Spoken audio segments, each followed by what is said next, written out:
और बिहार में आने वाले 2025 के चुनाव में आजाद समाज पार्टी और भीम आर्मी के नीले गमछे को क्रांति को एक देख। नेता तो कह रहा है कि हम इस्तीफा दे देंगे। बताइए, लोग यहाँ पर वार्ड बनने के लिए, प्रधान बनने के लिए नाक रगड़ते फिरते हैं और देश के बड़ी पंचायत में बैठने वाले चंद्रशेखर आजाद जी कह रहे हैं हम इस्तीफा दे देंगे। दोस्तों, Bhim army chief Azad Samaj party के राष्ट्रीय अध्यक्ष और नगीना के सांसद चंद्रशेखर आजाद, जब से उन्होंने इस्तीफा का ऐलान किया है कि शीतकालीन सत्र जो 25 नवंबर से 20 दिसंबर तक चलने वाला है, उसमें चंद्रशेखर आजाद कहे हैं कि हम पहली जो है 25 तारीख को जाएंगे, जिस दिन से सदन की शुरुआत है, और इस्तीफा पत्र को लेकर जाएंगे। आखिर उनके इस्तीफा को उनके पार्टी के लोग क्या कुछ सोचते हैं? बिहार के तमाम प्रदेश कमेटी यहाँ पर पहुंची है। स्वागत है पहले तो सर। जी बहुत बहुत धन्यवाद आपको बसंत भाई। आपके नेता तो कह रहे हैं कि हम इस्तीफा दे देंगे। बताइए, लोग यहाँ पर वार्ड बनने के लिए, प्रधान बनने के लिए नाक रगड़ते फिरते हैं और देश के बड़ी पंचायत में बैठने वाले चंद्रशेखर आजाद जी कह रहे हैं हम इस्तीफा दे देंगे। इस्तीफा देना सोल्यूशन है? एक बात बताइए, वार्ड हो, पंचायत हो, चाहे जो मतलब देश के सबसे बड़े लोकतंत्र में आप जा करके बैठिए और वहां आप अपने लोगों की आवाज नहीं उठा पाइए, वहां पर आपके लोगों की आवाजों को दबाया जाए, आपके लोगों के साथ जुल्म और ज्यादती इस देश में कम नहीं हो, लोगों की दिन दहाड़े हत्या हो जाए और पूरी सरकार जो केंद्र में बैठी सरकार है उन तमाम ऐसे लोगों को संरक्षण दे, तो क्या ऐसे पद को जो चंद्रशेखर आजाद जी के लिए जो मतलब रखा गया है? क्या चंद्रशेखर आजाद जी ने ये ऐलान करके बताया इस पूरे देश को कि हम पद के भूखे नहीं हैं, अगर ऐसी जरूरत पड़ी, हमारे समाज के लोगों के साथ जुल्म और अत्याचार नहीं रुका तो उस सदन में जाकर के ऐसे पद को हम ठुकराएंगे, लेकिन समाज में हो रहे जुल्म और अत्याचार के खिलाफ, अपने लोगों पर हो रहे जुल्म और अत्याचार को नहीं बर्दाश्त करेंगे। अब ये इससे पूरे देश को और हर जाति और हर पार्टी को ये मैसेज देना चाहिए और उन तमाम कार्यकर्ताओं को मैसेज लेना चाहिए कि नेता चुनो तो चंद्रशेखर आजाद जैसा चुनो कि अगर समाज के ऊपर बात आए तो अपने से पद को जो ठोकर मारने के लिए तैयार है, लात मारने के लिए। सवाल ये है सर कि सोल्यूशन है इस्तीफा देना? क्या उससे मतलब अत्याचार रुक जाएगा, जुल्म जाति जो उत्पीड़न हो रहा है रुक जाएगा इस्तीफा दे देंगे? भाई सोल्यूशन नहीं है, लेकिन जहां पर जिस लोकतंत्र में जिस जनता ने उन्हें उठा करके भेजा है कि आप उस लोकतंत्र की मंदिर में जाइए और हमारे न्याय की आवाज को उठाइए, और जब वहां पर हमारे नेता हमारे लोगों के साथ जुल्म और अत्याचार के खिलाफ आवाज को नहीं उठा पा रहे हैं, उनके आवाज को उस लोकतंत्र के मंदिर के अंदर भी ये जो न बैठे सरकार जो है, जो लोकतंत्र और संविधान को कुचल करके बर्बाद करना चाहती है, तो क्या ऐसे पद को हमारे नेता के लिए शोभा नहीं देता है? इसलिए हमारे नेता ने कहा कि अगर हमारे लोगों के साथ जुल्म और अत्याचार के खिलाफ सुनवाई नहीं हुई तब हम जाकर के सत्रकालीन सत्र में अपने पद से इस्तीफा देंगे। सर, आज तमाम जो है स्टेटों के 2 स्टेटों का आज नतीजा आया। उत्तर प्रदेश की जो 9 सीटों पर उपचुनाव हुआ था, बिहार में जो 4 सीटों पर चुनाव हुआ था, रिजल्ट आया है। आजाद समाज पार्टी कहीं-कहीं जो है 4 नंबर पर, कहीं-कहीं 2, कहीं पर 3 पर, कहीं पर तो दूसरे नंबर पर रैंक करती हुई और मतलब कम मार्जिन वोट से जीते से रह गई। क्या कहेंगे इस पर? महाराष्ट्र में हम लोग लगता है कि एक सीट जो हम लोग 300 या 400 से या 400 सीट से हारे हैं।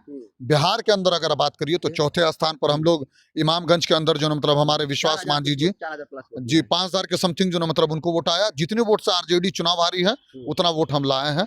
अब ये बात समझना पड़ेगा, यहाँ के हराने के लिए आप लोग खड़ा किए थे? नहीं, ये समझना पड़ेगा, ये हमारी ताकत को अब समझना पड़ेगा। उन दलों को जो दल ये कहते हैं कि हम इस देश के लोकतंत्र, इस देश के संविधान और इस प्रदेश के जो है हम लोग बचाना चाहते हैं, उन दलों को भी अब ये बात समझना पड़ेगा कि इमामगंज का रिजल्ट ये साफ बता रहा है कि बगैर एडवोकेट, अभी तो हम लोगों ने इमामगंज के चुनाव में जो है देखिए, अभी हमारी वहां की जिला कमेटी की बदौलत ये चुनाव लड़ा गया, क्योंकि हमारे नेता जो है महाराष्ट्र झारखंड के चुनाव में जो है बिजी थे, तो इमामगंज में जो समय नहीं दे पाए, और हमारे प्रदेश के जो कुछ लोग जाकर के वहां पर प्रचार किए सिर्फ, तो हमारे पास ये रिजल्ट है। अगर हमारे नेता इमामगंज पहुंच जाते तो क्या रिजल्ट होता, ये आप लोग भी अनुमान लगा सकते हैं कि और वहां पर क्या हो सकता था। आजाद समाज पार्टी के एक प्रत्याशी हैं, आजाद खान, एक्टर भी रहे हैं। उनका सोशल मीडिया पर उनको लेकर काफी ट्रोलिंग हो रही है। उनको सिर्फ 107 वोट मिला है और लोग कह रहे हैं कि उनके फॉलोवर 56 लाख है और 107 उनको वोट मिला है। देखिए, ये राजनीति है। सोशल मीडिया का फॉलोअर अलग होता है, राजनीति में लोगों से जुड़ना, लोगों से जुड़ना ये अलग होता है। ये जनता का जो जनादेश था वो एजाज खान और हमारी पूरी पार्टी स्वीकार करती है। जनता को जो वहां पर बेहतर लगा, जनता ने उसको चुना। हम जनता की इस मद को भी स्वीकार करते हैं और हम उनका स्वागत करते हैं। एक आखिरी सवाल लेंगे, चंद्रशेखर आजाद को लेकर बिहार में आने की क्या अपडेट है?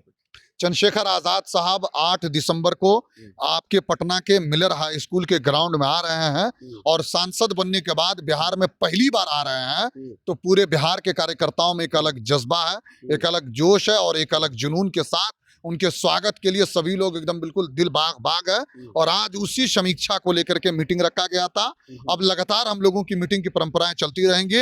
आप लोगों से भी आग्रह है कि तमाम मीडिया के भी बंधुओं से आग्रह है कि 8 दिसंबर को आइएगा और उस महारैली, समाधान महारैली को कवर करिएगा और बिहार में आने वाले 2025 के चुनाव में आजाद समाज पार्टी और भीम आर्मी के नीले गमछे को क्रांति को देखिएगा। एक आखिरी सवाल लेंगे सर। चंद्रशेखर आजाद गए थे झारखंड में चुनाव प्रचार के लिए, एक अच्छी खासी संख्या देखने को मिली, भीड़ जो है जैन सलाब उनके समर्थन में उमड़ा था, महाराष्ट्र में गए थे उमड़े था, तो क्या लगता है उसी तरीके से भीड़ पटना के मिलर हाई स्कूल में उमड़ने वाली है? एकदम बिल्कुल उससे ज्यादा भीड़ आने वाली है। बिहार के लोग बेसब्री से माननीय नेता एडवोकेट चंद्रशेखर आजाद का इंतजार कर रहे हैं और वो सब लोग ये चाहते हैं कि दिल खोल करके हम अपने नेता चंद्रशेखर आजाद जी का बिहार के अंदर स्वागत करें और पूरी जोशी के साथ आप लोग, मैं कह तो रहा हूँ कि मिलर हाई स्कूल को 8 दिसंबर को आप लोग कवर करिएगा। इतिहास रचने जा रहे हैं इस बार। इतिहास रचेंगे। हमें लगता है कि हम लोग जो है इस बिहार के सरजमीन पर जो है अब धीरे धीरे जो है उन तमाम दलों को ये बताने वाले हैं कि हमारे बिना आपकी खटिया गाड़ी नहीं चलने वाली है, ये मान लीजिए आप लोग। तो देखिए, अफजल खान जी थे और आजाद समाज पार्टी के भीम आर्मी के बड़े नेता ये देखे जाते हैं बिहार में, और इन्होंने कहा है कि इस बार जो है चंद्रशेखर आजाद का आगमन सांसद बनने के बाद 8 दिसंबर को बिहार की राजधानी पटना के मिलर हाई स्कूल में होने जा रहा है। और रिकॉर्ड तोड़ भीड़ की भी बात ये कह रहे हैं कि इस बार जो अच्छी खासी संख्या चंद्रशेखर आजाद को देखने वालों की, चंद्रशेखर आजाद के चाहने वालों की इस बार जो है पटना में जुट रही है। फिलहाल इनके इस बयान को कैसे देख रहे हैं? चंद्रशेखर आजाद ने जो इस्तीफा की बात करी है, इसको आप कैसे देखते हैं? कमेंट कर दीजिए।